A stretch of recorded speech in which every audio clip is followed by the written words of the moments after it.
A place that lets you know you're not the only nerdy true believer who's around. The comic book store, 'cause that's where the books live, but it's also much more. It's the heart of the art form that we all adore. Your friendly neighborhood comic book store. Out among the stacks of new releases, browsing with your future new best friends. You're gonna find a book you'll love to pieces. The girl behind the counter recommends dollar books and shelves of graphic novels. Titles old and new, you'll find them all. With action figures, board games, toys, and models to add to your new Comic Wednesday haul. The comic book store, 'cause that's where the books live, but it's also much more. It's the heart of the art form that we all adore. Your friendly neighborhood comic book store. Good evening. We are back on Source Material Live. I'm your host, the mandated reporter, and frankly, I'm mortified, Mr. Mark Radulich. And joining us for the first time, for the last time, on video and in your face, ladies and gentlemen, from X-Lapsed and all the other things that he does, it's Chris Sheehan. How do you do, sir? Hey, how are you? This is the first time we're actually seeing each other's faces. How about that? Yeah, man. We picked up on the video thing a couple of months ago. I got forced into it, kicking and screaming. It's like, I got to wear a shirt tonight. Okay. You have no idea. I actually bought t-shirts for this. I was like, we're talking Suicide Squad. I'm going to get me a King Jock shirt. I got to comb my hair and everything? Come on. I got to brush my teeth. I actually showered for this. I haven't... People know I've been home sick for a couple of days now and did not take care of my ADLs during that time. But I'm like, I got a date with Sheehan tonight, so I got to put on my... I have literally used the phrase, I have to put on my face. And it's not even Saturday, so that's something. Indeed. How you been, man? Same old. Just plugging along with X-Lapsed and the essential X-Lapsed. It's every single day. Just about to hit the year mark here on technically the last day of August. Does 30 days have August or 31 days? I can't remember. 31. Okay, so on August 31st, me and Mr. Bailey released an episode of Morituri Mondays last year. And then starting on September 1st on, it was X-Lapsed every day. So technically it'll be a year on August 31st, but a year of X-Lapsed September 1st. So it's been a while. In 2 days, it'll be the 300th episode of the entire X-Lapsed family of shows here with, regular X-Lapsed, essential X-Lapsed, all the little mini series that I've covered.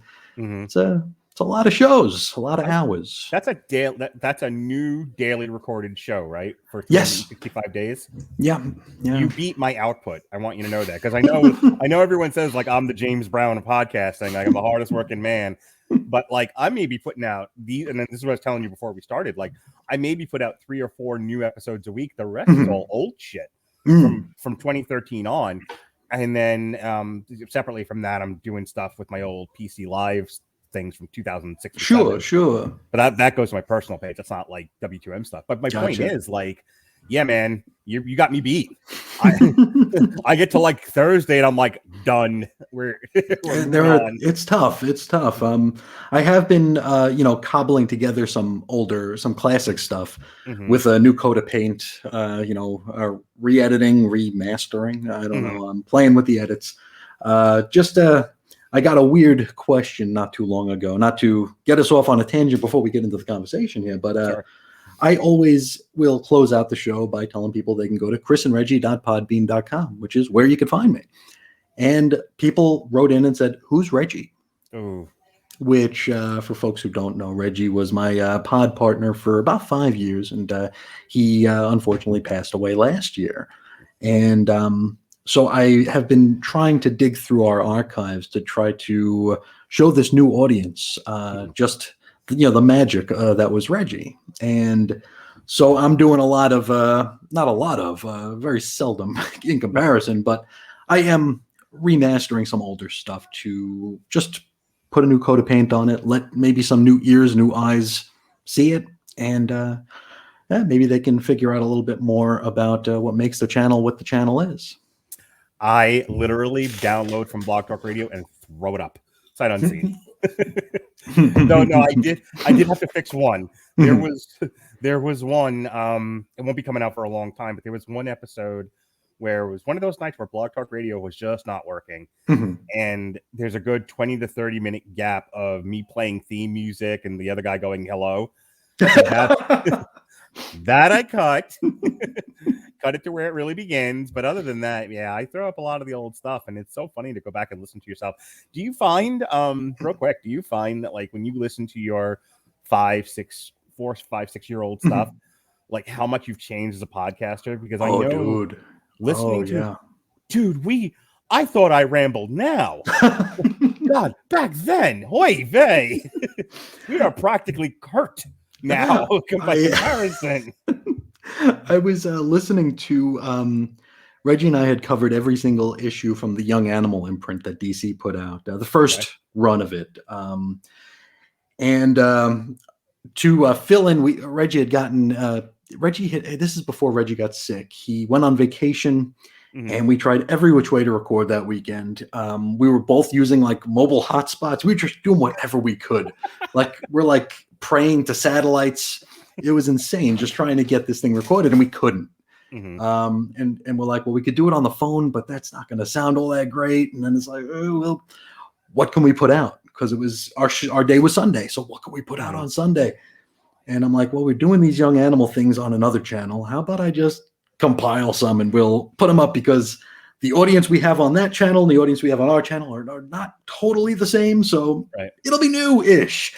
And so that became like an 18 episode thing where there was like a compilation of 4 little 20-minute segments every single time. And I was listening to the first episode of that, and it was probably 2016. And it was like we sounded like kids. And I mean, we weren't, 2016, I was 36. He was probably 39, 40. So, I mean, we weren't children, but we sounded so young. And it's just so weird how you change on the air and you don't even realize it. Yeah. Like, I don't know, as I'm babbling now, I feel like I'm babbling the same as I babbled back then, but it's different. It's weird. So funny. Last thing, and then we'll move into the next segment. But it's so funny because like we just did a whole bunch of Suicide Squad stuff. Okay. Then there's a new movie. There's a new Suicide Squad movie. I don't know if you know that. Isn't John Peanut in it? Yes. Okay, I know that one. Can't see him. But so we released an old Suicide Squad review, and then we did a new comic, and we did the new movie review and everything. And it's so funny because I'm listening back to the 2016 review of Suicide Squad, and we do a solid 20 to 30 minutes of just nonstop senseless yammering. There's a point at which Robert is listing off the ways he would murder Margot Robbie. I was like, what? Why did we let this happen? Yeah. Like nowadays, like, I have like buttons and shit, for when people like go off topic too much. It's like, all right, like we got to get back on track. Rein it in. God, back then we were like, and then when I was in 5th grade, like, what the fuck are we talking about? All right. So before we continue, this is the last source material live. That was no joke.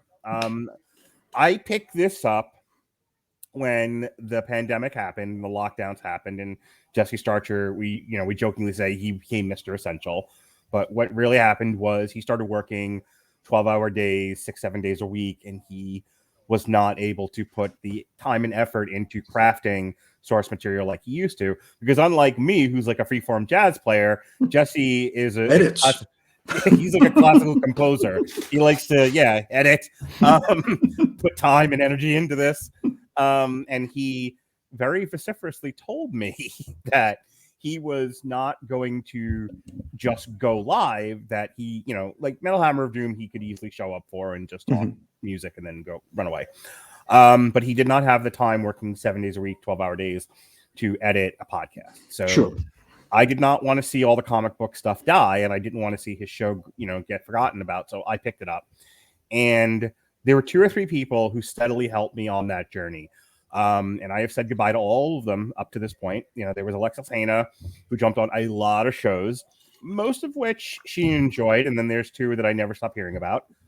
And then Evan Bevins, who like was somebody who I rarely even spoke to outside of the occasional show with Jesse, and became a really good friend.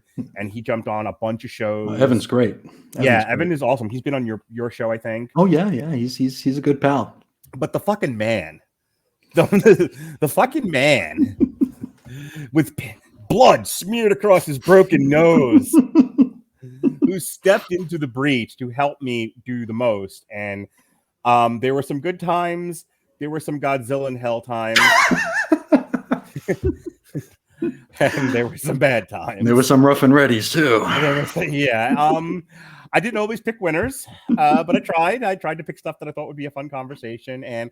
But in all seriousness, Christian, I want to thank you for being a good dude and helping me out on this show. And I'm really glad that I get to do the very last one with you. So thank you very much. That means a lot. That means a lot. Thank you. You know me, I have very, very low self-esteem to the point where if anybody wants me to do anything with them, I always think like, well, what's the hook? You know, you can't possibly want to hang out with me. So the fact that you did really means a lot. And I don't get asked out much. So it's nice. The entire month where you picked every book was probably the most bizarre but fun month I did. That was interesting. That was interesting. Yeah. Jeffrey Dahmer, Starman, Marvel. Oh God, Marvel, yeah, and what a another one. That was. That was wild. That was wild. And then towards the end run here, I know we haven't had a lot of these to do lately, but you know, we just did that Superman Grounded, and we did the Bendis Superman. We did that Mark Miller. The hell was it? Jupiter's Legacy. Yeah, we did Jupiter's Legacy, and then kind of connecting to what we're doing tonight. Smooth transition. Brubaker. We did Scene of the Crime by Ed Brubaker, and I did kind of a deep dive into Ed Brubaker, and I was like, oh shit, he did an X-Men comic. Hey, Chris Sheehan does an X-Men podcast. I bet he would do, and I bet this won't end badly. If I ask him to do an X-Men book that Ed Brubaker wrote. So here we are, X-Men Deadly Genesis by Ed Brubaker. So how familiar with this book were you before I pitched it? Oh, I read it when it came out. And this is a biggie. Maybe not so much in retrospect. It does add a lot to the X-Men lore. It did answer some burning questions and some dangling plot threads from several writers before Brubaker even stepped into the X family. It's an interesting one. And I remember it caught me off guard back in, what was it, 2004, 2005? Was that when it came out? It came out right after House of M. So that's 2006. 2006. Okay. Yeah. Those years blend together for me. But this was a huge surprise for me. And as 2006, I was broke as shit. So I didn't buy as many comics as I would have liked to. And for some reason, I accidentally picked up the first issue of this because it's a mini series. Now, miniseries, for folks who follow the X-Men, know miniseries can be really good or they could be dog shit. And there's very little in between. You know, they could add to the lore or they could be a complete waste of time. And I generally saw them as complete wastes of time. So I didn't pick up miniseries. I grab them now for a quarter if I find them in a bin somewhere, but paying, $4 or $5 an issue just wasn't in my budget, wasn't in my wallet. Right. But I picked up the first issue of this. Maybe it was the cover that called out to me, the callback to Giant Size #1. Don't know what it was, but I picked it up and totally fell for it when it came out. And I haven't read it since then. So we're talking 14, 15 years ago was the last time I read this. And it was very interesting with a lot of the stuff that's gone on in the interim because they did refer to the 2010s as like the dark decade for the X-Men. They even called it that in the books once. I don't know if it was meta or if it was just something I'm reading into because the 2010s was not a good time for the X-Men. But in the interim there, a lot of stuff changed to where we are right now with the X-Men books. which is a totally different thing altogether. It's very interesting to go back and revisit this and see it as being a somewhat seminal story, but at the same time, a story. It's interesting. This story does. I can't say the story doesn't break some of the toys, because it does, but it adds so much more. It's like a net positive at the end of the day. It's like we're going to get into it as we go, but it's like, okay, well, we didn't trust Xavier before, but now we really don't trust the guy. Yeah, and that was cool, because it added to it. It's hard to walk back. Mm-hmm. But I know you add. Good. I know you're not a huge fan of the movies, but there's the last one. I think it's Dark Phoenix. There's a line about, Charles, there's always a speech. There's always a reason. There's always a speech, and nobody cares anymore.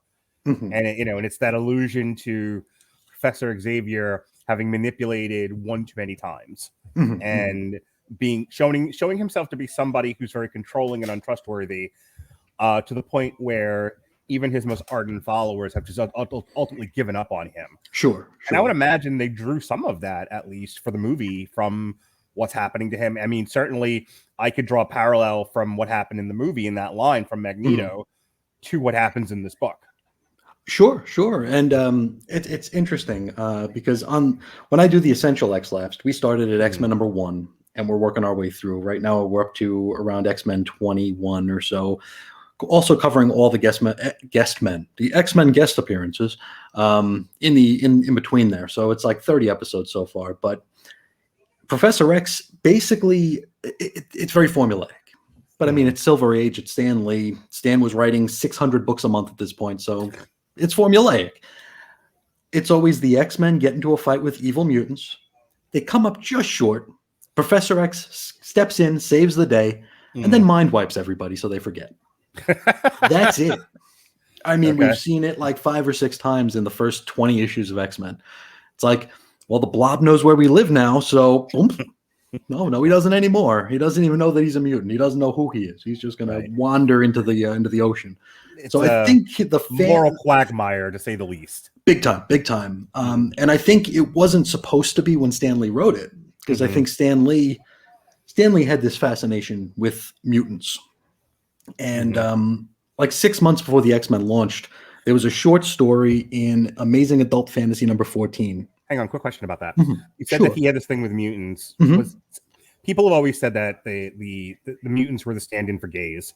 Did Stan Lee purposely do that? Like, was Stan Lee saying, okay? I think it was. There definitely were parallels to the civil rights movement. A lot of that, I love Stan.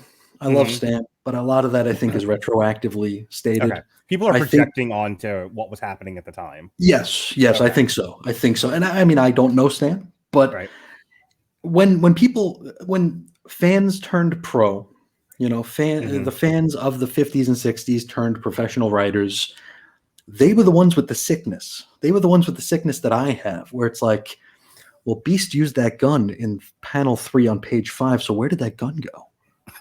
A normal person doesn't give a shit. Right. People like me and the fans who turn pro, like a Roy Thomas, say, they care about that. I care about that. So we want to have all the answers. So when the fans turn pro, we start to add logic to everything. So it's like, well, we accidentally stumbled into this civil rights metaphor. So yeah, that was what we meant all along. And Stan, God bless him. He'll never tell you no. Stan Lee, is this a metaphor for homosexuals coming out of the closet? Why, yes, it is. Sure. or it's like, is that the answer you want to hear? Yeah, yes. Then yes, it is. Yes. Did you like them taking away Peter Parker and Mary Jane's marriage? Well, are you liking that? Yes. I'm all over it. They came to me and asked me personally, and I said, sure. That's great. That's just Stan. And so I think a lot of it was just stumbled into. I might be projecting for all I know, but the fans who turned pro, they're the ones who read these early issues of X-Men and were like, wait a minute, Professor X is screwing with people. Yeah, he's wiping minds left and right. Humans, mutants, good guys, bad guys. He is just indiscriminate. It's like if people can figure out that he is with the X-Men, it's like boom, you're done. It's like the joke where if someone finds out Batman's secret identity, they're going to die by the end of the issue. Okay. So it's like if anybody got too close to the X-Men, Professor X was just going to take them right out with the mind wipe. Yeah. And I think a lot of the second generation of writers took notice of this and turned it into an actual plot point. Okay. We go into like Chris Claremont, who is the one that a lot of us will, say is the X-Men. He wasn't a huge fan of Professor X, which is why when he took over, Professor X went into space, and we didn't see him for years. So maybe he was an inconvenience. Maybe he didn't want to address the diciness of Professor X. I can't remember. Did Chris Claremont do Onslaught? No. He was gone at that point. Yeah, Okay. but he did. Now Onslaught, Onslaught brought back a plot that Stan Lee wrote one panel about in X-Men number 3 back in 1963, where he expressed lust in his eyes for Ms. Jean Grey, who was like 15 or 16 at that point, and he was a creepy old man. And I think Stan realized, like, whoops, that's gross. So he never mentioned it again. Right. But when they did Onslaught, they're like, oh, wait a minute. In that panel in X-Men number 3, he had the hot pants for Jean, so let's bring that into this here too. What if we do this 100-issue arc where he's a pervert and he's also basically Magneto? He's a pervert and he's a world eater and he's half Magneto. It's a wild time. Yeah. Sure. All right, let's get into Deadly Genesis now. So, hang on. Whoops. You'd think this was the first time I did this. All right. I'm going to share my screen here for those of you who are like, what is he rambling about? All right, there we go. So X-Men Deadly Genesis is a comic book limited series published by Marvel Comics in the late 2005 to early 2006. The series was written by the aforementioned Ed Brubaker, with interior art by Trevor Hairsine and covers by Marc Silvestri. Starring the X-Men, the series celebrates the 30th anniversary of Giant Size X-Men number 1. That's the international X-Men that we all know and love with Storm and Wolverine and Colossus and whatnot. Containing the story titled Second Genesis. The plot deals with the X-Men looking for Professor Charles Xavier, who went missing after House of M, speaking of breaking all the toys, as well as the appearance of a new and incredibly powerful mutant threat. So Deadly Genesis is a retcon of classic giant-sized X-Men number 1 story titled Second Genesis of the 1975 by Len Wein. In that story, he used the abduction of the original X-Men by the living island Krakoa as an instrument to discard the first generation of X-Men in 1963. Yeah, in the toilet. Wayne's story depicts Professor X recruiting international characters into a new team of X-Men to rescue the missing original team. The new team replaced the old when most of the original X-Men left Xavier's school at the end of the story.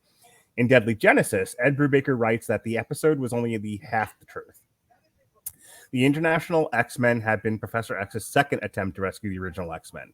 The first attempt to retrieve the missing X-Men was conducted with a team of young mutants, the energy-wielding Vulcan, time manipulator Sway, the hyper-adaptive Darwin, and terrakinetic Petra, who had been taken by Moira McTaggart, which had ended in catastrophe, seemingly claiming all their lives. However, Vulcan had survived, having absorbed the energies from his fallen comrades like you do. When Polaris...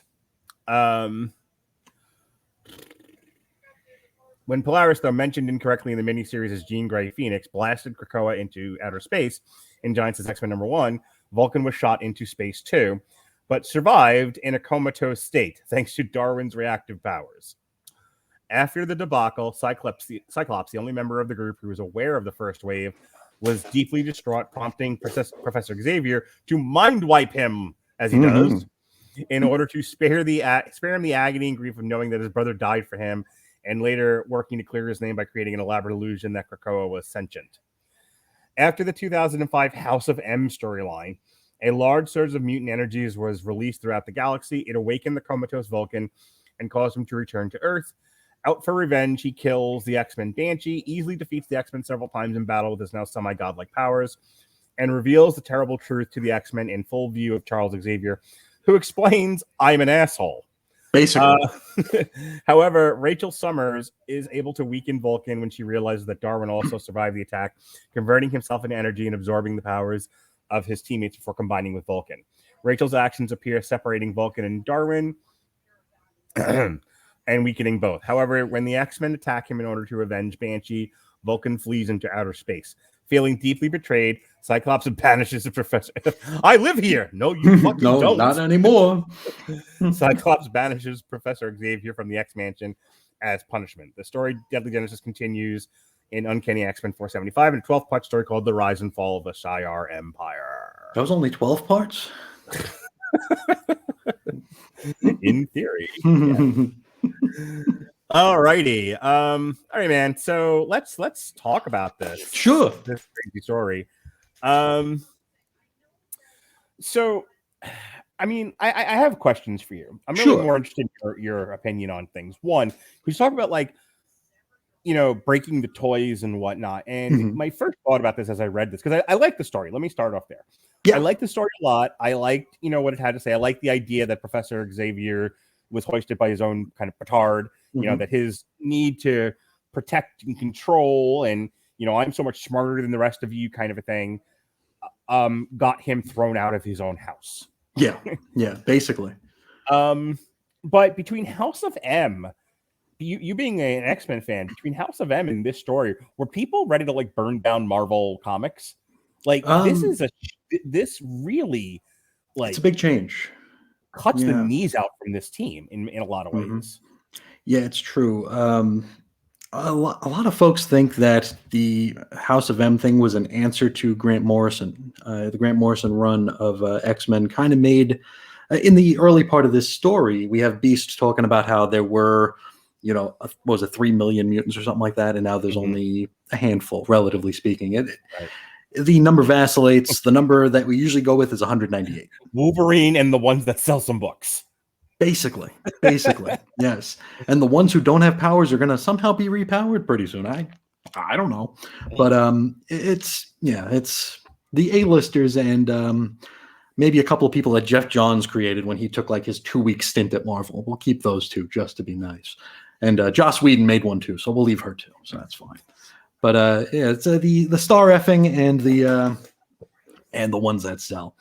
But we were down to 198 in theory. It's wibbly wobbly, but yeah, Beast mentions that all came out of the mutant boom in Grant Morrison's run. Grant Morrison signed exclusive to DC. Joe Quesada peed his pants and stomped around in it for a bit, and suddenly a lot of the stuff Morrison wrote is no longer valid. It happened, but it didn't happen the way we thought it did. I mean, we could talk about Zorn. We won't talk about Zorn, but we could, because Zorn was something that Grant Morrison put a lot of effort into, and it changed quite a bit after that.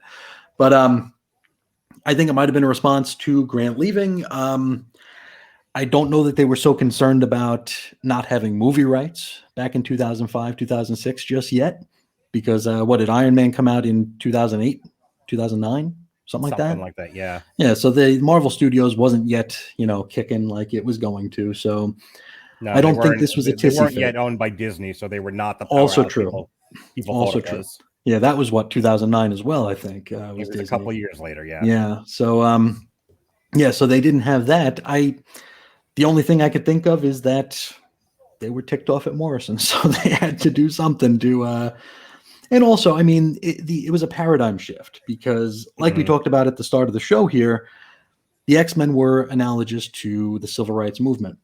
When suddenly you make the minority a majority, you kind of lose the whole feared and hated sort of stigma. You lose the downtrodden. You lose the fear for survival, because that's something that the X-Men have faced quite a few times in their time are extinction events.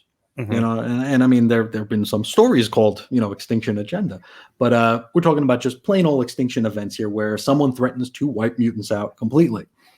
And when, you know, you go back to the 60s and 70s and there's only, you know, generously speaking, 100 mutants on the planet. Well, that's a possibility. You know, you can possibly take out 100 people.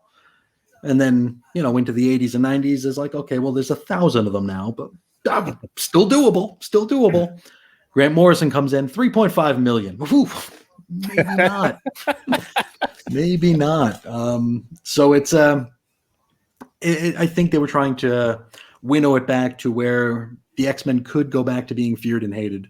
They could go back to worrying about survival. Whereas during the Morrison run, they really didn't have to worry about that so much. So maybe it had something to do with that. Maybe it was just a new coat of paint for these characters who, like, where do you go, right? You need to shake things up here. And despite the fact that we comic book fans get called out for refusing change, all we get is change. We never get a status quo for longer than a year or two. So we're always getting change. So the people who call us out on that can eat a bag.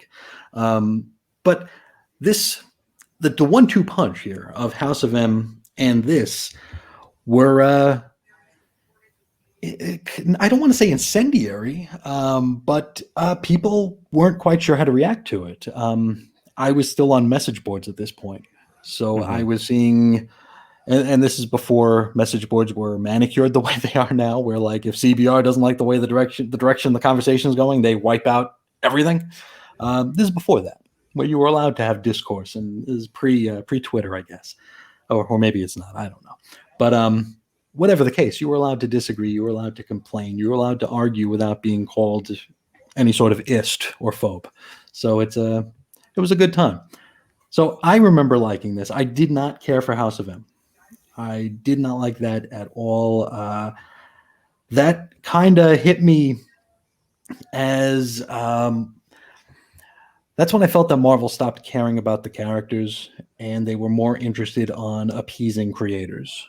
Because that was Bendis, who hadn't written an X-Men comic at all at that point.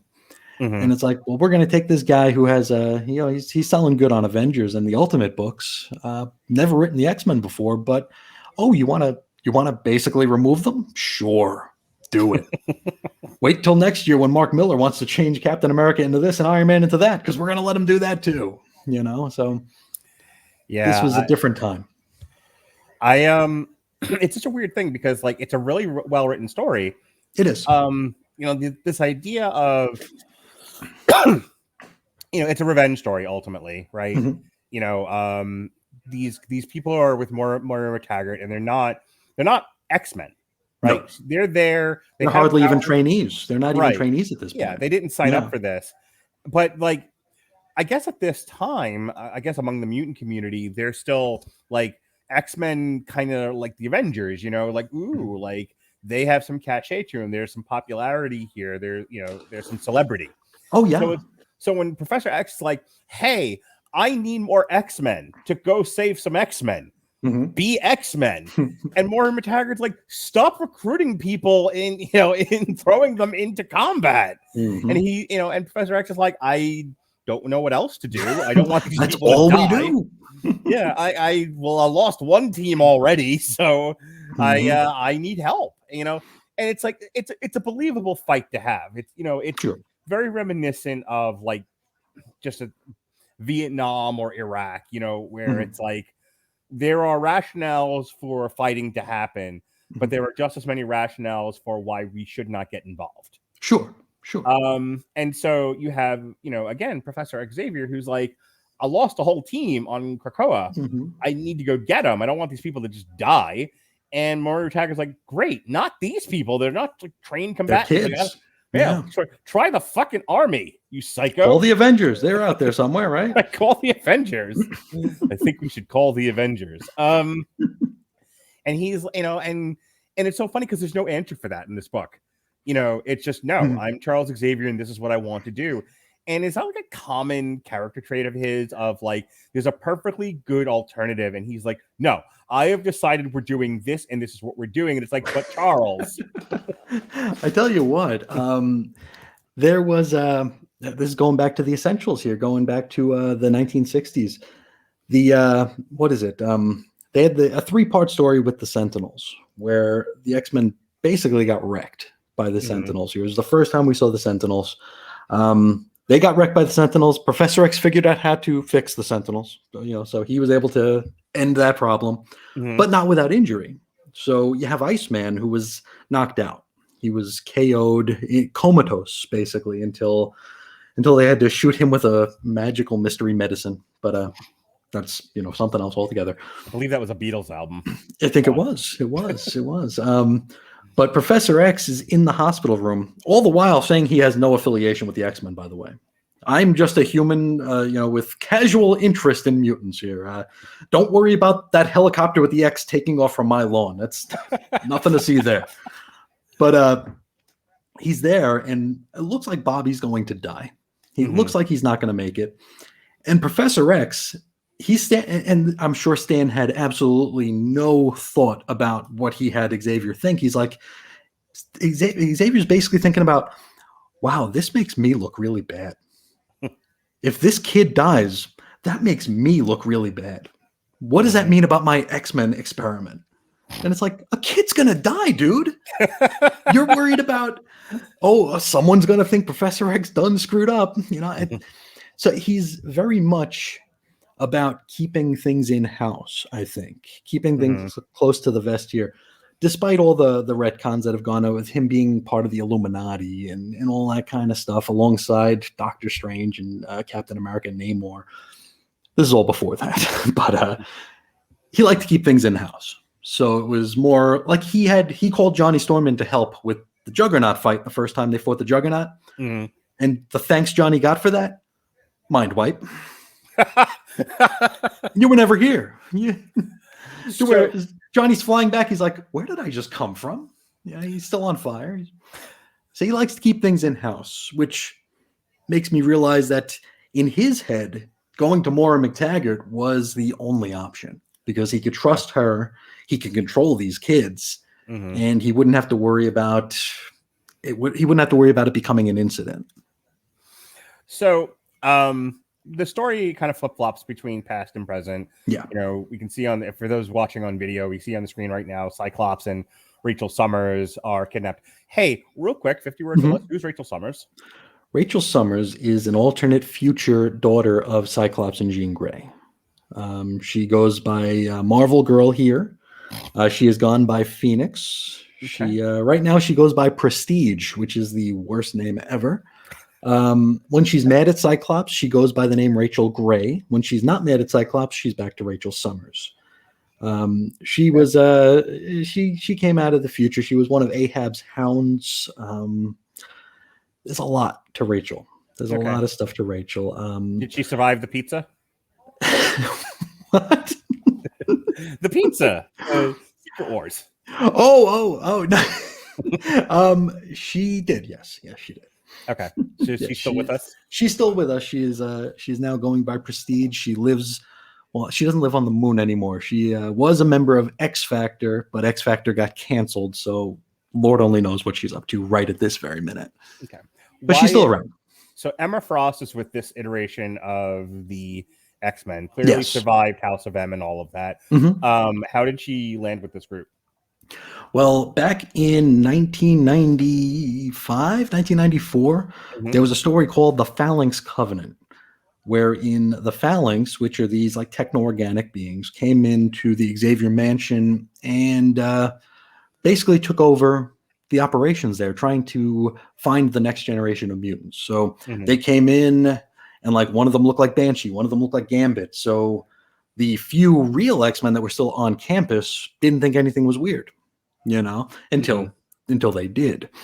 And so Banshee, the real Banshee, was part of this. Emma Frost was currently, we got to go back here.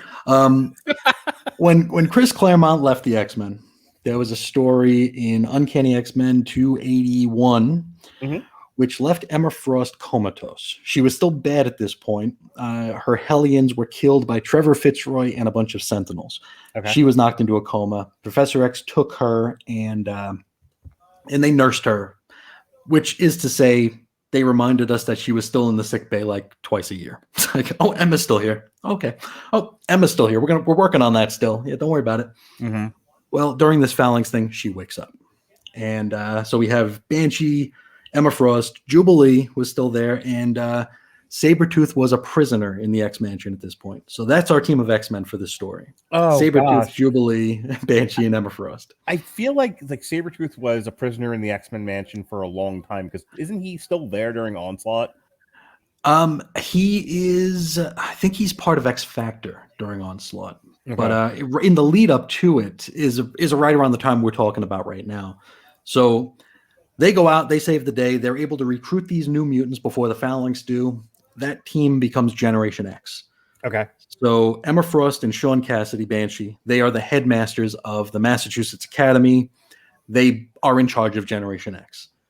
Generation X ran for 75 issues. It got canceled. Emma was moved over into Grant Morrison's New X-Men. And that's where she's been ever since. So this is not too long after that. So she's just still on the team. All right. So we've been at this for a little bit now, and I have more questions. I'm learning a lot from you tonight. I don't know how much you're going to contribute of your own opinion, but boy, am I learning a lot. And I don't know, you used to have like copious notes. Did you write notes for this tonight? No, I didn't think I needed to. Okay, you're just gonna wing it, which is winging cool. it. I like We're jazz. doing it live. That's right. But if you did write notes, you might have used Grammarly. Oh, yes. Grammarly's AI-powered products help people communicate more effectively. Grammarly helps you write mistake-free on Gmail, Facebook, Twitter, LinkedIn, and nearly anywhere else you write on the web. Grammarly corrects hundreds of grammar, punctuation, and spelling mistakes, while also catching contextual errors, improving your vocabulary, and suggesting style improvements. To download Grammarly today, go to getgrammarly.com/W2M Network. Again, that's getgrammarly.com/W2M Network to download Grammarly for free. All right, with that bit of business out of the way. I don't think I've ever put out a single tweet that had every word spelled right in it.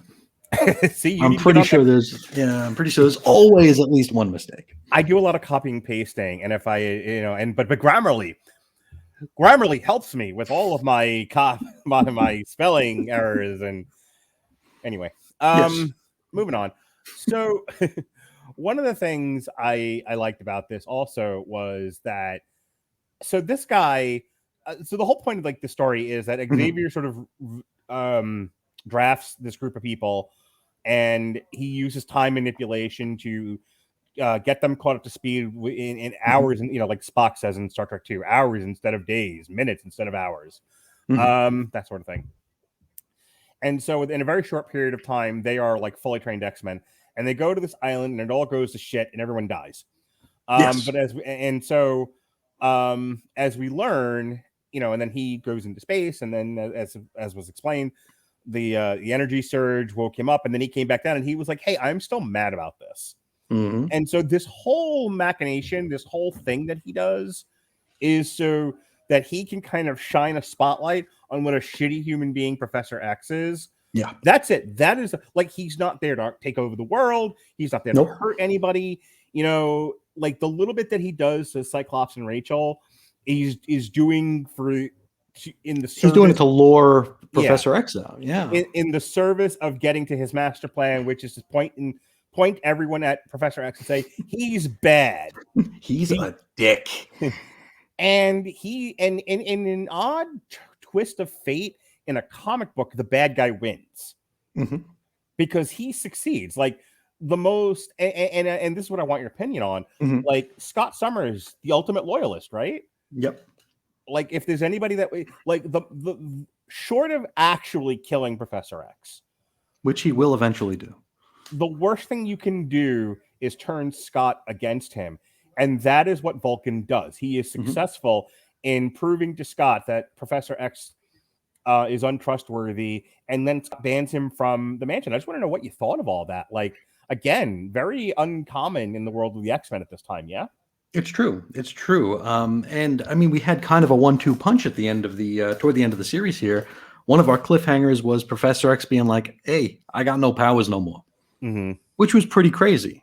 I mean, I can't remember if we already had the list of the 198 at this point, because Marvel will never turn down, a $5 bill. So they did put out a list that you could buy for $4 or $5. Okay. Listing all 198. Was there also a trading card of the 198? And, there should have, if it were 10 years earlier, there would have been. Oh, okay. That's for certain. Could you imagine like Packet's trading cards with like that shitty bubble gum? I'd have them. I'm sure I'd have them. I'm sure. I remember. You remember back in the day the Tiamo down the street, or Oh, the Tiamo, yeah. yeah. It was all like the Return of the Jedi cards and Garbage Pail Kids and your traditional baseball cards, and right next to it, X-Men Deadly Genesis, the 198. I've still got my Tiamo cigar box. Nice. In my garage. Strong Island represent. Oh boy, I haven't thought about that in forever. But yeah, I had that. Oddly enough, not the first time I've referenced Tiamo on this podcast. We would call it because I had trouble pronouncing it when I was a kid, so we just called it the 5 and 10 when I was little. Sure. And then it was Tiamo when I was able to say it. But but yeah, I don't remember if we didn't know if Professor X was a mutant at this point or not. Mm-hmm. I don't know if this was the big reveal. I don't remember how nebulous they left the 198 special. But having forgotten all that stuff, it was pretty wowing, you know, to see like, oh, okay, well, now he's not a mutant. And so what good is he? Right. And it makes me wonder, like, because if he was a mutant, would he have just mind wiped everyone again? Maybe. You can't stay here anymore. You're a piece of shit. Oh, yeah. Well, you are mind wiped. Because who's to say this is the first time Vulcan came back ever? Anyway, right? He could have been back 3 or 4 times. He's like, no, back to the crater, dude. Go. You're just in an infinite loop. Yes. You don't know. But yeah, then to have Scott be like, no, you got to go. Mm-hmm.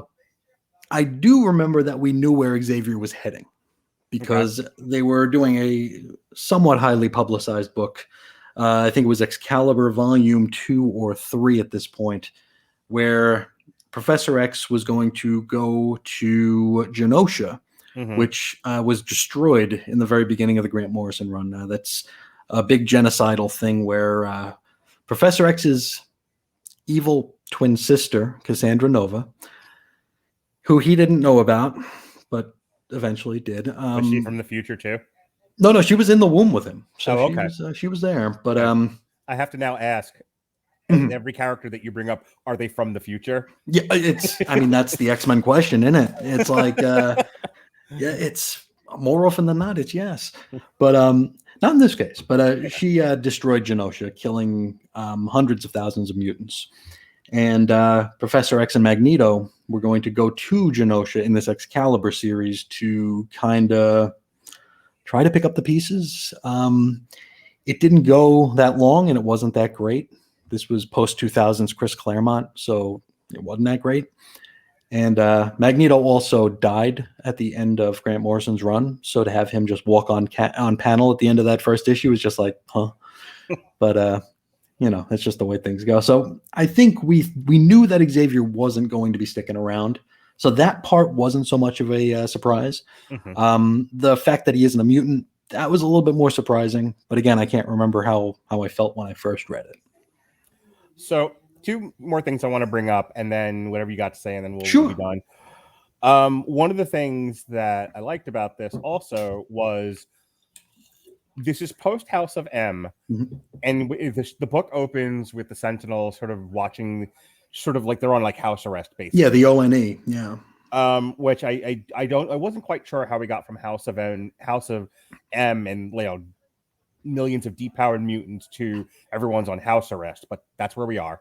Yeah, there was it was the X-Men Decimation special, which came out right after House of M, which is where they basically dropped it on us that, hey, when she said no more mutants, she meant it. And that's when we got Sentinel Squad ONE, and they were put on basically, like you said, house arrest.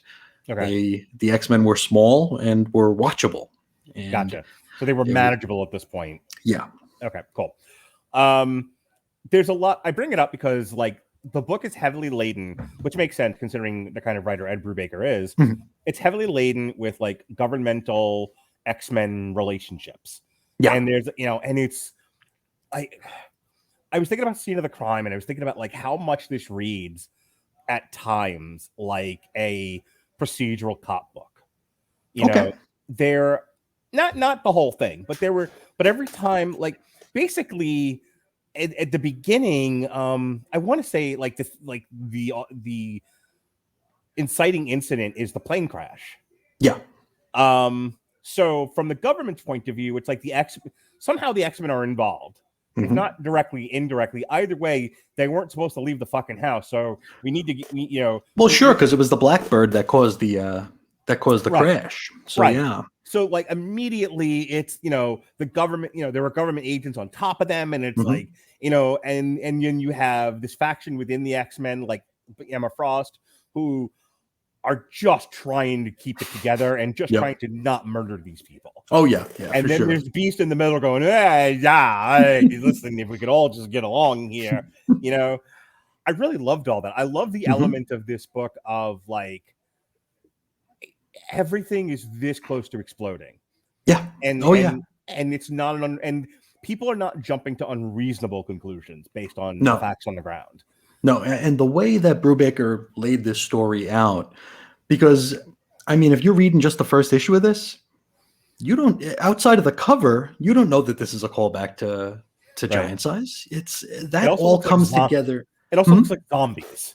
Yeah, it's a Marvel Zombies book. Yeah, but I mean, you wouldn't know that it's a callback or a continuation or a retcon to Giant Size. All you're getting is a story that's very much in the gestalt of the X-Men of 2005, 2006. We're playing the cards where they lay. House of M is a thing. ONE is a thing. This is the X-Men team that we currently have.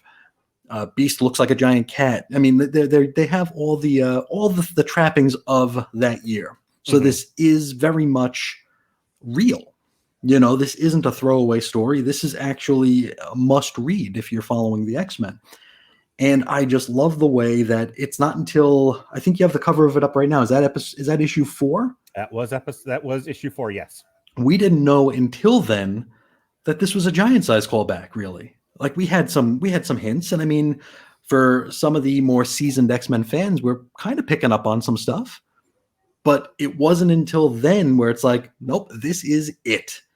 And not only is this it, hey, you remember when Mr. Sinister said that Scott has more than one brother back in X-Men number 23 back in 1992? And we just said, hey, don't worry about it. No big deal. Well, he does. And here he is. Nice to meet him. And so he's like half human, half Shi'ar, right? Yeah. Okay. Oh, no, I know he's completely human, but he was his dad was Corsair. Yeah, his dad was Corsair, but he was rapidly aged by the Shi'ar. Is Corsair not Shi'ar? No.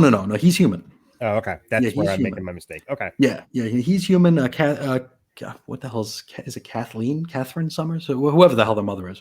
She's human too. But there is a half human, half Shi'ar Summers brother now, though. So we're up to 4. This is the brother that Fabian Nicieza wrote X-Men number 23 back in the long ago. And he was the one who had Sinister say to Scott, he's like, well, you got to watch out for your brothers. And Scott's like, brothers? He's like, oh, brother. I mean brother. Don't worry about it. I mean brother. And that's basically what he says. This is like the Back to the Future family photo where it's where it starts fading out. Wow. And it was basically just kind of hand waved away. It's like, oh, I'm sorry. I meant your brother, Alex. Yeah, we're talking a lot. I say a lot of words. Just don't listen.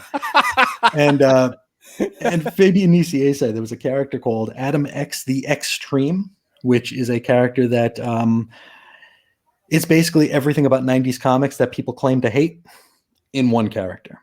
Like, do you remember the episode of Seinfeld with Dan Cortese on it, or Dan Cortese, where they go rock climbing? Okay, where you know how like Dan Cortese, the MTV sports guy, backwards hat, the floppy hair. The Adam X is basically that. Okay. He needs to have like a Surge or a Mountain Dew or something, and he'd be just that guy. But they finally came around because Fabian Nicieza intended for Adam X to be the other Summers brother, half human, half Shi'ar, with the implication that Scott's mom someone had their way with her, impregnated her while she was captive, and then she had this child, and never went anywhere until a book called X-Men Legends came out about 4 months ago, and they finally brought that into continuity. So we're up to 4 now. But the ever-expanding brothers and sisters of various Marvel characters. It's true. And I mean, there's actually a chart in X-Men Legends number 2 with the Summers family tree, and it is baffling because there's so many future children, alternate future children. It's like Scott and Emma Frost have a kid named Ruby Summers in a different future. It's insane. I have a fun podcast game also a drinking game Mhm. where you have to like trace various fictional family trees, Okay. and when they stop making sense, you take a drink. Like we burned to the table already. Yeah, I would say Yeah. with just the X-Men, that would be a good one to get kidney failure. Oh, yeah. The other one would be Lord of the Rings. I spent I couldn't say, but I believe it. yeah, I spent an afternoon trying to figure out the line of the line of Thor and Oakenshield, and it was like by the end of it, I was like, okay. The wife and I did that with Days of Our Lives. Oh yeah, is that another one? That'll be episode 3. Oh my god, dude. And it's like the continuity that fans know, they know a lot more than the writers do, because the writers, it's a job. For the fans, it's a passion. So it's like you can see two people get together and be like, wait a minute. 15 years ago, they were brother and sister. How are they banging now? Soap operas are insane. The X-Men they're a soap opera. It's insane. All right, last question. Sure. Last thing I wanted to deal with here, and I wanted to deal with it just because, like, I saw the name Darwin, and I was like, why does that character sound familiar? Does he? And it's just kind of two-part thing here. One's a question, one's a statement. I remember looking at the Darwin character, that's the resolution to this book, is that they are able to separate the energy out of Vulcan. Darwin reforms. My question to you is, does Darwin have any kind of an impact on the Marvel Universe beyond this book? Not a big one. Okay. He would join X Factor, which was the Peter David book, where it was less a superhero team and more of a private investigation firm. So they would basically go on cases. No, if this was after 2006, there's no way I read it. But I feel like there was an iteration of X Factor that I read with Multiple Man, and there was a Peter David had 2 runs with X Factor. The first one was X Factor number 71, which was right around the time Chris Claremont left. So big, huge changes to the X-Men family of books. X Factor was originally the original 5, of course. Scott, Jean, Warren, Bobby, and Hank. Right. They were shifted back into the main book, and so we got like this weird sort of kind of fat guy, Multiple Man, strong guy, Multiple Man, Quicksilver, Polaris, Wolfsbane, Havoc, run by Val Cooper. I definitely read some of that because I remember that was not a traditional superhero team either. They were they were government. They were the government team. Yeah. But with the second run, it was X Factor Investigations, and Darwin wound up hanging out there. He is currently part of he's not part of any team, but he did show up in one of the Hickman stories where X-23, who is a clone of Wolverine or a copy of Wolverine. I guess we can't call her a clone. Yeah, she's girl Wolverine for all the kids out there. She's girl Wolverine. So it was Sync from Generation X, girl Wolverine, and Darwin were sent into a thing called the Vault. Now, the Vault is a strange place where time goes differently. So they spent an afternoon there, which was really 100 years, that kind of thing. But Darwin was part of it because of his adaptability and the fact that he could adapt to. He wouldn't age, and he would just be a really good. He would be a really good pair of boots on the ground in this tumultuous situation. And then Sync, his powers were that he can kind of steal powers. So he can steal powers of adaptability from Darwin, and he could also steal healing a factor from girl Wolverine, so he doesn't have to worry about aging.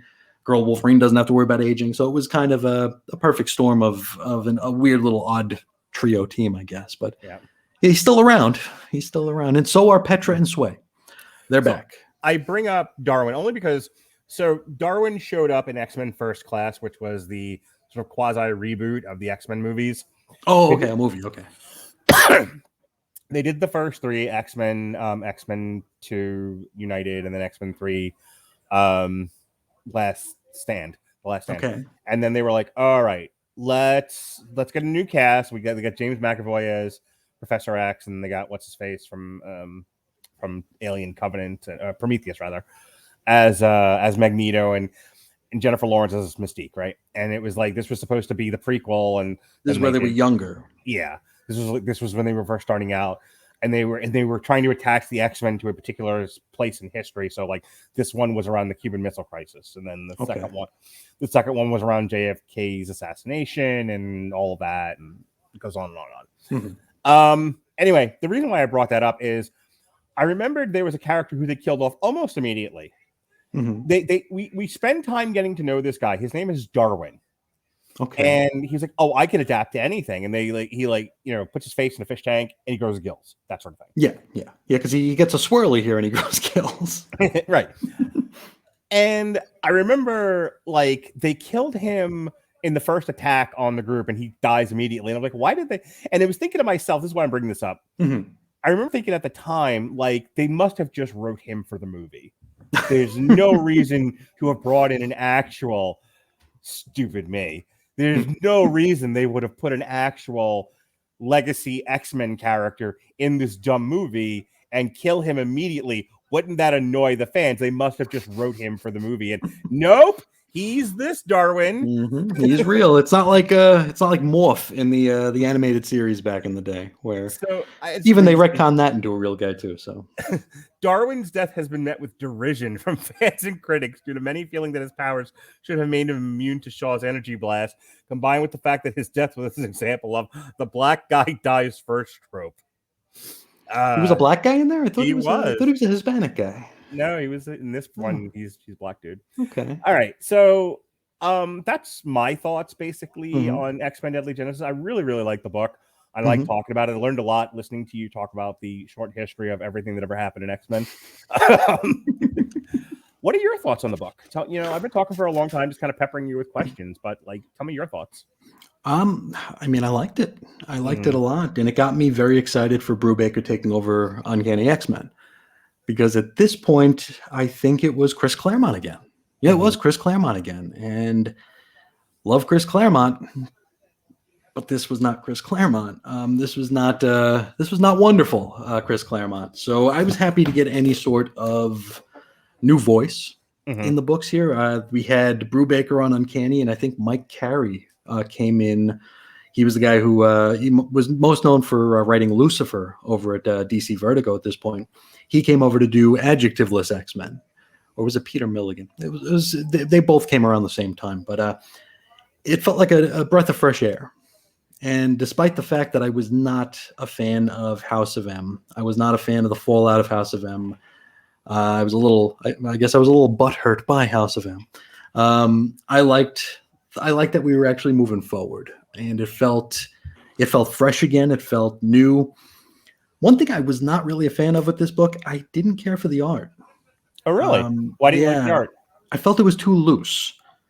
And I mean, Trevor Hairsine only did layouts for issues 2 through 6 with multiple pencilers under him. So that might have had something to do with it.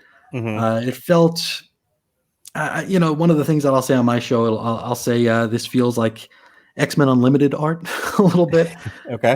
For folks who don't know what X-Men Unlimited is, it was basically the quarterly book where you'd get not great stories. It was basically Marvel's way of fleecing you for another $5 4 times a year.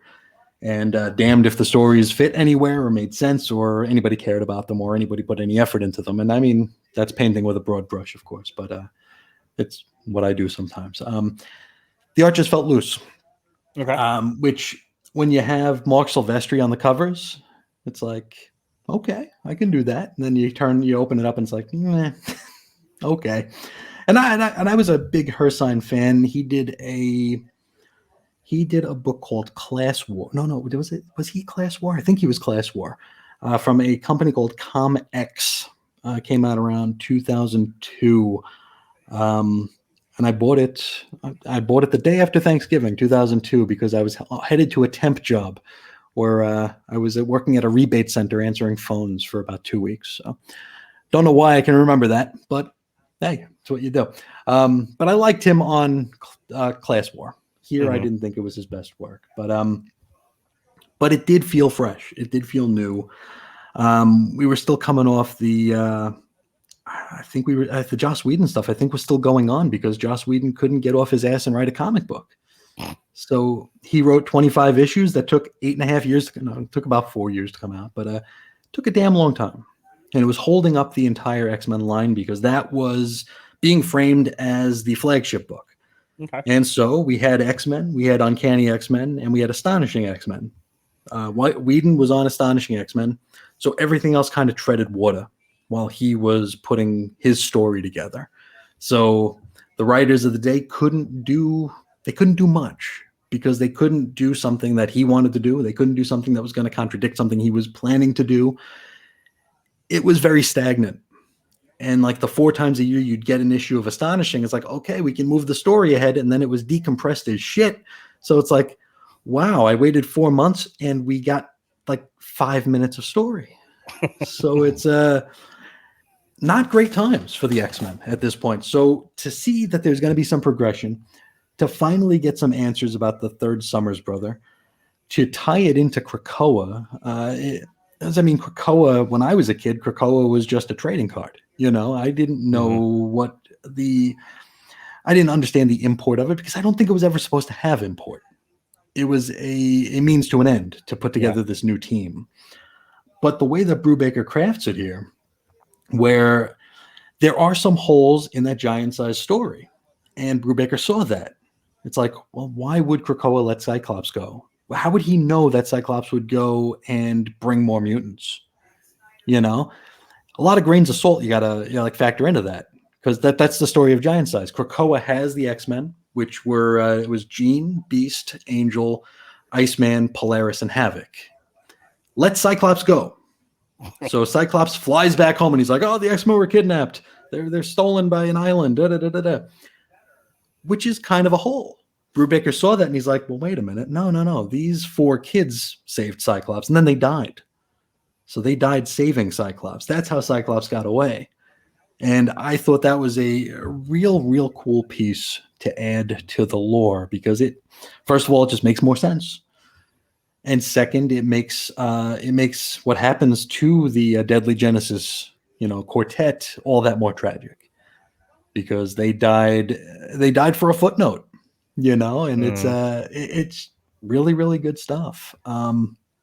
It's I part of this that I kind of questioned is that I don't know if Brubaker was trying to make it sound like Krakoa wasn't actually sentient. That was the impression I got. Okay, yeah, because that's fabrication from Professor Xavier, X. Yeah, because Krakoa is sentient, of course. That I don't know if maybe I read it wrong. That's certainly a possibility, but yeah, Krakoa is a living island. I mean, the X-Men live on this island right now as we're reading the Jonathan Hickman run, which is coming to an end soon. So Krakoa is the place where they all live. It does have a face. It does talk, so it's sentient. But this is good stuff. It's so rare we get a miniseries that matters. So to get one that matters quite this much and that leads into a fairly, a really good run of Uncanny X-Men at a time where we weren't getting very many of those. How long did Brubaker's run on Uncanny X-Men go? Brubaker, he stayed until I want to say 2010, where he brought Matt Fraction on as a co-writer.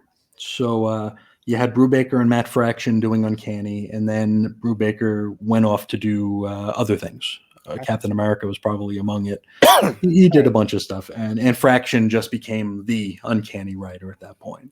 I might use my Comixology account to kind of peer through read through the Uncanny X-Men and Brubaker. Are there any other miniseries connected to this? No. I mean, there's the Rise and Fall of the Shi'ar Empire, which is the 12-part story. Then there's something called X-Men Emperor Vulcan, where Vulcan kind of becomes the emperor of the Shi'ar, and it gets kind of dicey. And then they make Vulcan into more of like a cosmic character, where he gets involved with like the Guardians of the Galaxy and all those characters. He's kind of in that milieu for a bit. Right now, he is just Cyclops' brother getting drunk because he's depressed on Krakoa. Alongside Petra and Sway, who are somehow back. I don't know how they're back, but they're back. Okay, cool. Yeah, it's weird that they're back because the story is that, not to get into too much current year stuff here, the X-Men can resurrect. They can come out of, they're put in these gold balls, they come out, they're reborn if they die. Oh, was that what you were talking about before? Okay. Yes. So they can come back. But this is all due to Cerebro technology that Professor X didn't discover until he met up with the Shi'ar, which was around the time of X-Men number 106, 107, back in the long ago. Petra and Sway died before that. So Cerebro works on like backups, data backups. So he basically downloads consciousnesses and, for lack of a better word, souls. I mean, that's the big watchword. We don't know if they're souls or not. We don't know if they're legit. But that's the gimmick. He downloads and he puts back up in his Cerebro helmet. And when these bodies are reborn, he downloads into them their memories. Is that why, like in all like the House of Swords and Swords of X and Game of X and Game of Swords, the Hox Pox Docs Rock Socks era, yeah, they're wearing the Cerebro. That's why helmet. He's wearing his helmet. Yeah, okay. He's only taken the helmet off like 2 or 3 times in the past 2 years, which made a lot of us think it wasn't even him under it. It is, but it made a lot of us think otherwise. Right. But Petra and Sway died before Cerebro backups were a thing. They're still somehow back. I don't know how, but they are, and they're drunk a lot. Okay. Yeah. Ouch. Okie dokie then. All right, man. Well, this has been a fun conversation. I'm glad we got a chance to do this. Yeah, me too. All right, man. Obviously, you're like the master of all things X-Men, but what are you listening to these days? Listening to insofar as music? Yes. Music. What am I listening to? This is going to sound like I'm joking, but I've gotten into. I'm a huge fan of Michael McDonald. You know, the Doobie Brothers, Steely Dan, his own stuff. I want to say like both of those. 2 out of 3 of those I know of for a fact. I think are touring. Doobie Brothers and Steely Dan. Yeah, I think they are it's the dad tour or something like that. Not really. It should be. But I'm a huge fan of late 70s, early 80s music, the yacht rock stuff. And I've been really listening to a bit of Rick Astley lately because he sounds so much like Michael McDonald. Like they have that same sort of range, that same depth. And like my wife's listening. I'm like, doesn't this guy sound like Michael McDonald? And she's like, I thought it was him for a second. I'm like, Rick Astley, as in Never Gonna Give You Up, Never Gonna Let You Down. Yes, together forever. Yeah, the Rickroll guy. Got it. Yeah, him. Yeah, and I've gotten such an appreciation for his talent, his range, and it's just so reminiscent of Michael McDonald. And I'm just digging it right now. So that's kind of what I'm listening to.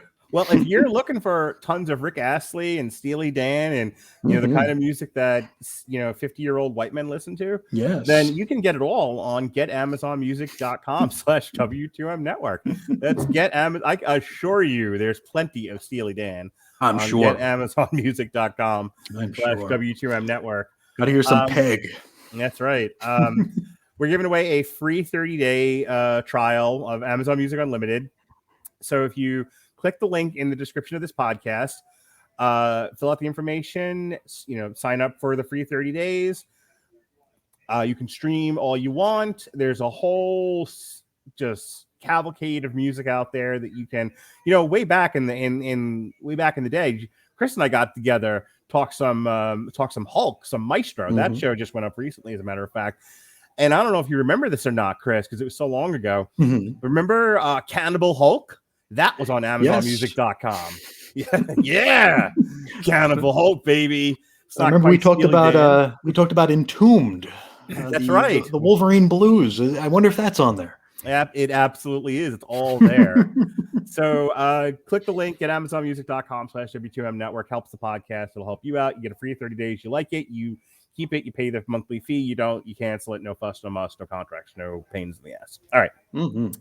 With that said, go ahead and plug your stuff, man. What do you got going on? Sure. Same as it ever was. It's X-Lapsed all day, every day, all the time, many hours of day and night, and setting the alarm, 6 or 7 hours before the wife wakes up so I can write scripts and all that happy stuff, and just take care of business before the actual business day starts. So, and you and Bailey got some shit going on. We do. We have Quester Days coming out a couple of times a month where we're talking about the Marvel epic run of ElfQuest.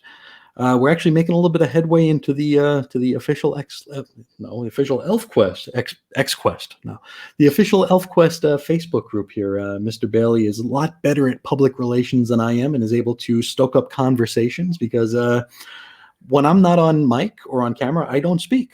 It's just kind of the way I am. I just nod a lot. So Bailey is the master of that, and he's been making some strides there, and I think getting us some new engagement, some new listeners, and I tease it's really Bailey good. now. I tease Bailey because Bailey is super positive on a lot of things except for Eternals. And I kid him because there's me who has discernible taste. And then there's Bailey who seems to like everything. And there's a TikTok trend. And it goes, I like you, have a cupcake. I like you, have a cupcake. And it can be whatever it is you want it to be for that particular TikTok video. Okay. It's like, I like you, have a cupcake. I like you, have a cupcake. And then it'll go to a third thing and go, I now refer to Bailey as the I like you, have a cupcake girl. He is very positive. He is super positive, except for Eternals. I envy him that. Yeah, no kidding, right? All right. So you got the Elf. Is that like one issue per podcast? Yeah, it's one issue per podcast. There's 32 issues of that Marvel run. I was gonna say there's like 20 or 30 some odd issues of that thing. Yeah, 32. Yeah, so we'll be covering all of them, just like we did with Morituri Mondays, which I think that was 31 issues. So we did that last year. My God, you guys will be podcasting forever. Yeah. We figure that each one will be about a year. So each project is about a year. So it's a nice change of pace. I do miss the Morituri. I believe he misses it as well. But it's fun to do something that is so seminal in our fandom, because this is stuff that I didn't discover comics. I discovered ElfQuest. And from ElfQuest, I discovered comics. There were 3 comics in the 7-Eleven down the block from where I used to live. It was Spider-Man, and then there was always a Spider-Man. There was always like an X-Men comic, and then there was always ElfQuest. So when you guys started doing that, I was like, oh my God, like somebody else remembers ElfQuest besides me.